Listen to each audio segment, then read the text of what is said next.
সুপ্রিয় শিক্ষার্থীবৃন্দ, আসসালামু আলাইকুম। বিশ্বব্যাপী করোনা পরিস্থিতির কারণে স্বাভাবিক শিক্ষা কার্যক্রম পরিচালনা করা সম্ভব হচ্ছে না বিধায় শিক্ষার্থীদের উপকারের জন্য শিক্ষা মন্ত্রণালয়ের নির্দেশক্রমে দৌলতপুর দেবানৈশ কলেজের সুযোগ্য অধ্যক্ষ সাহেবের সার্বিক তত্ত্বাবধানে স্বাস্থ্যবিধি মেনে অনলাইন ক্লাসের ব্যবস্থা করা হয়েছে। সবাইকে স্বাস্থ্যবিধি মেনে চলার আহ্বান জানাচ্ছি। সবাইকে দৌলতপুর কলেজ দিবানৈশ অনলাইন ক্লাসে স্বাগত জানাচ্ছি।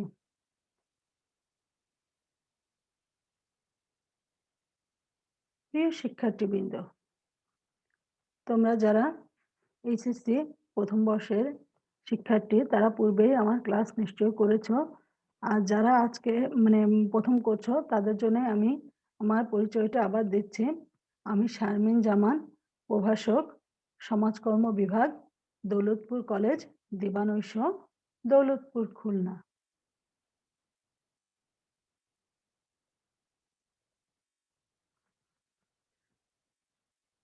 পাঠ পরিচিতি, শ্রেণী একাদশ, বিষয় সমাজকর্ম, দ্বিতীয় পত্র, অধ্যায় তৃতীয়, অধ্যায় শিরোনাম সামাজিক সমস্যার সমাধানে সমাজকর্মের অনুশীলন। আজকের আলোচ্য বিষয় যৌতুক, যৌতুকের ভয়াবহতা ও কারণ।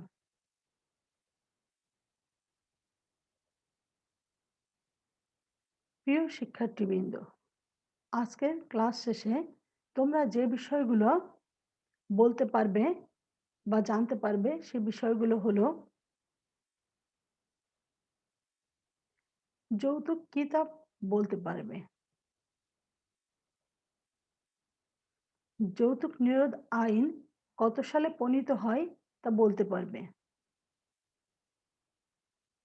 যৌতুক নিরোধ আইন অনুযায়ী যৌতুকের সংজ্ঞা বলতে পারবে, যৌতুকের ভয়াবহতা সম্পর্কে বলতে পারবে, যৌতুকের কারণসমূহ বলতে পারবে। প্রিয় শিক্ষার্থীবৃন্দ, যৌতুক সম্পর্কে আলোচনা করার পূর্বে আমরা যৌতুকের কয়েকটি ছবি রাখা হয়েছে আজকে স্লাইডে। তোমরা স্লাইডে দেখতে পাচ্ছ যে প্রথম ছবিতে যৌতুক নিয়ে বিয়ে যে কথাটা লেখা আছে সেই ছবিটায় একজন যে পাত্র সে তার স্ত্রীকে টেনে হিঁচড়ে নিচ্ছে এবং সাথে অনেক ধরনের জিনিসপত্র যৌতুক হিসেবে নিচ্ছে। দ্বিতীয় যে স্লাইডে যে দ্বিতীয় ছবিটা রয়েছে সেখানে একটা কনেকে দেখানো হয়েছে এবং টাকা এখানে টাকা, সোনা এই ধরনের ছবি দেখানো হয়েছে, মানে এর বিনিময়ে এই বিয়েটা সম্পন্ন হচ্ছে। এবং তৃতীয় ছবিতে কয়েকজন ব্যক্তিকে দেখানো হচ্ছে যারা যৌতুকের আদান প্রদান করছে।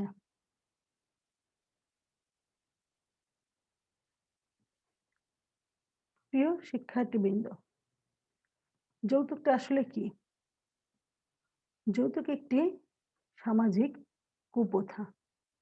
যৌতুক বাংলা শব্দ, এর প্রতিশব্দ পণ, দুটোই সংস্কৃত থেকে এসেছে। যৌতুক হলো বিবাহ উপলক্ষে কন্যা বা কন্যার পরিবারের পক্ষ থেকে বরকে প্রদেয় সম্পদ। বাংলা পিডিআই যৌতুক সম্পর্কে কি বলা হয়েছে সেটা আমরা দেখব। যৌতুক সম্পর্কে যা বলা হয়েছে, বিবাহের চুক্তি অনুসারে কন্যা পক্ষ বর পক্ষকে বা বর পক্ষ কন্যা পক্ষকে যে সম্পত্তি বা অর্থ দেয় তাকে যৌতুক বা পণ বলে।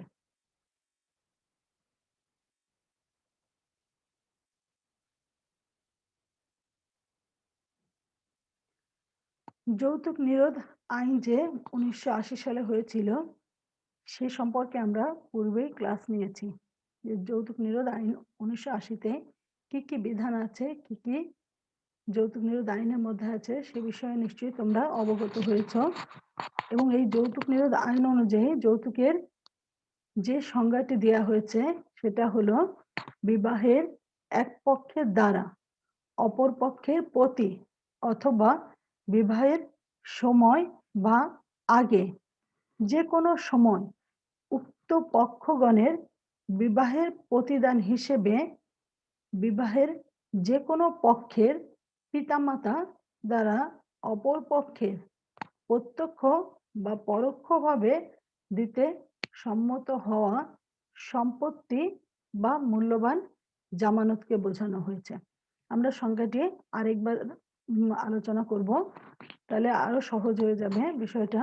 যে যৌতুক বলতে আসলে কি বোঝানো হয়েছে 1980 সালের যৌতুক নিরোধ আইন অনুযায়ী?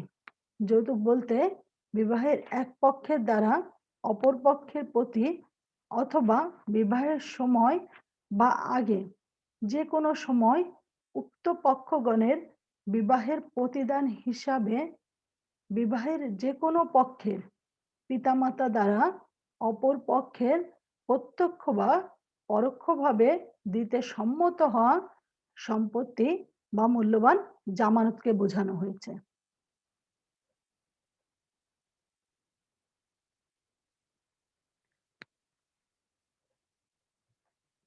আমরা যৌতুক সম্পর্কে আরো একটু জানবো। এই যৌতুকটা আসলে একটি সামাজিক কুপ্রথা, যা কন্যা পাত্রস্থ করার সময় কনে ও বরপক্ষের মধ্যে দর কষাকষির মাধ্যমে বরপক্ষের নগদ অর্থ, দ্রব্য সামগ্রী বা অন্য কোনো আর্থিক সুবিধাদানের জন্য কন্যাপক্ষকে বাধ্য করা হয়। এটি আসলে একটি নির্যাতনমূলক প্রথা। মানে এই যৌতুকের জন্য অনেক মেয়ে নির্যাতনের শিকার হয় এবং অনেকে সময় দেখা যাচ্ছে যে তারা এই নির্যাতনটা নিতে পারে না বিধায় আত্মহত্যা করে এবং অনেক ক্ষেত্রে হত্যাকাণ্ডের মতন ঘটনাও ঘটে থাকে। আমরা এখন যৌতুকের অন্যান্য বিষয় সম্পর্কে জানব। আমরা এখন যৌতুকের যে ভয়াবহতা, মানে যৌতুক মানে যৌতুকের কারণে কি কি ভয়ঙ্কর ঘটনা ঘটে সে বিষয়গুলো আমরা দেখব। 2003 সালের জুলাই মাসে প্রাপ্ত জাতিসংঘ উন্নয়ন কর্মসূচির রিপোর্ট অনুযায়ী বাংলাদেশে পূর্ববর্তী 10 বছরে 50% নারী যৌতুকের কারণে শারীরিক বা মানসিক নির্যাতনের শিকার হয়েছে। ওই রিপোর্টে বলা হয়েছে 2001 সালে সারা দেশে অন্তত 128 জন মহিলা যৌতুকের কারণে খুন হয়েছে, আত্মহত্যা করেছে 18 জন, নির্যাতনের শিকার হয়েছে 40 জন, তালাকপ্রাপ্ত হয়েছে 15 জন। এজন্য মামলা হয়েছে 2771টি।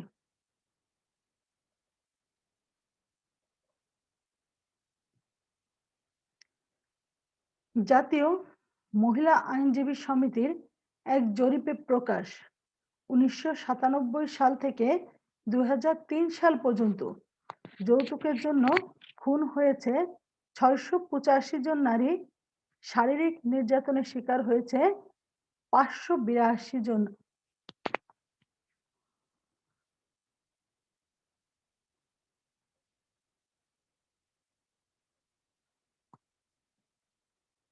প্রিয় শিক্ষার্থীবৃন্দ, আমরা যৌতুকের ভয়াবহতা দেখতে পেলাম এবং যৌতুক কি কারণে আসলে যৌতুকটা নেওয়া হয়, মানে যৌতুকের কারণগুলো আসলে কি।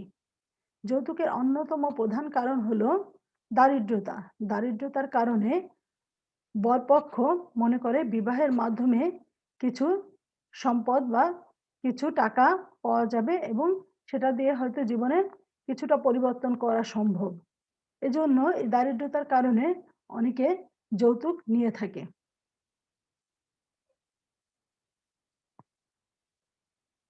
পিতৃতান্ত্রিক বা পুরুষ শাসিত সমাজ ব্যবস্থায় মহিলাদের মর্যাদা ও অধিকারের স্বীকৃতি না দেয়া আমরা দেখতে পাই যে পিতৃতান্ত্রিক ও পুরুষশাসিত সমাজ ব্যবস্থায় মহিলাদের তেমন মর্যাদা দেওয়া হয় না এবং অধিকারও দেওয়া হয় না। যৌতুক প্রথার মাধ্যমে তা পূরণের প্রয়াস চালানো হয়।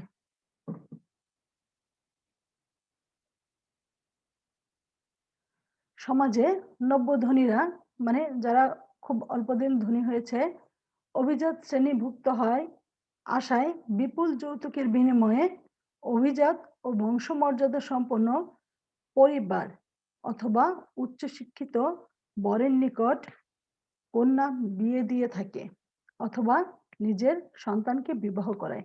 মানে নব্য ধনীরা তারা নিজেদেরকে অভিজাত শ্রেণীভুক্ত করার আশায় আসলে এই কাজটা করে থাকে, যাতে তাদের অভিজাত বংশমর্যাদা এইগুলো প্রতিপত্তি আরো বাড়ানো সম্ভব হয়। বাংলাদেশের অসম প্রতিযোগিতার প্রভাব যৌতুকের কারণরূপে বিরাজ করছে। মানে এই অসম প্রতিযোগিতার কারণেই যৌতুকটা সমাজে বিরাজ করে।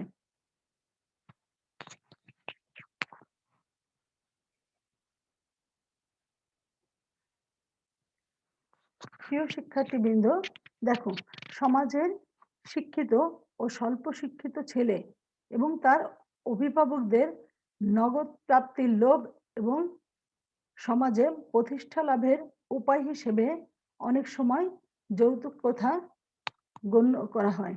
মানে অনেক সময় শিক্ষিত ও স্বল্প শিক্ষিত ছেলেরা এবং তাদের অভিভাবকরা কিছু নগদ প্রাপ্তির লোভ এবং সমাজে যাতে প্রতিষ্ঠা লাভ করতে পারে, মানে আর্থিক সুবিধা পাওয়ার মাধ্যমে, সেই কারণে যৌতুক প্রথাটা আসলে সমাজে চলে আসছে।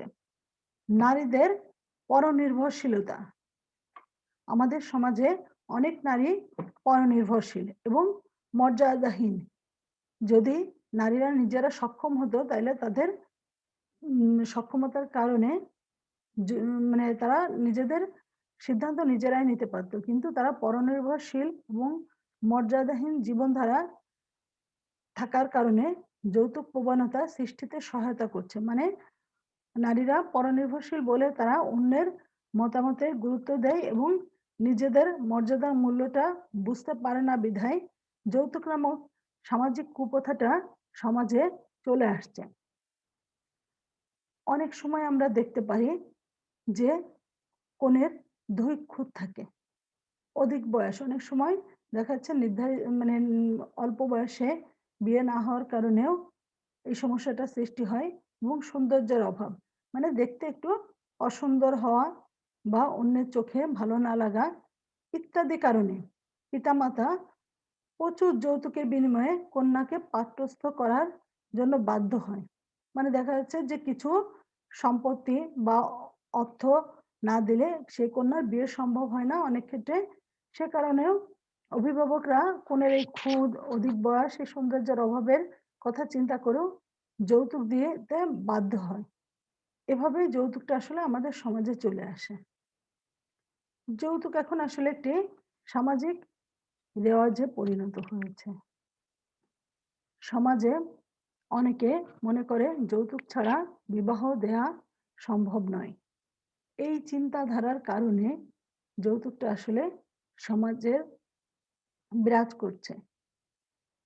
হিন্দু ধর্মের কিছু শাস্ত্রীয় গ্রন্থের যৌতুক প্রদানের কথা বলা হয়েছে। হিন্দু ধর্মে আসলে উত্তরাধিকার হিসেবে কন্যাদের সম্পত্তির অধিকার না থাকার কারণে তাদের বিবাহের সময় অনেক বেশি মানে সম্পত্তি বা অনেক বেশি জিনিসপত্র দেওয়ার মাধ্যমে বিবাহ সম্পন্ন করে। এই কারণে এই চিন্তা ভাবনার কারণে যৌতুক যে যৌতুক নামক যে কুপ্রথা বা সামাজিক সমস্যা সেটা সমাজে বিরাজ করছে। যৌতুক বিরোধী সামাজিক আইন বাস্তবায়নের ব্যর্থতা।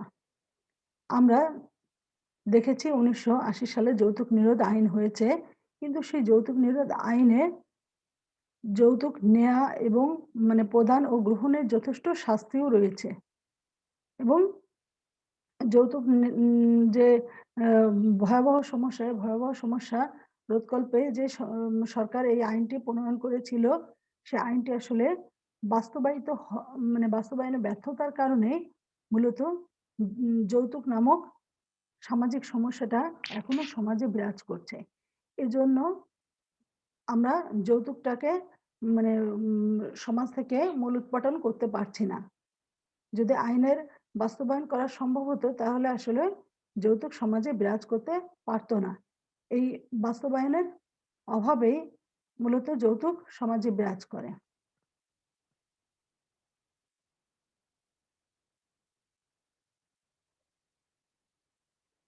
প্রিয় শিক্ষার্থীবৃন্দ,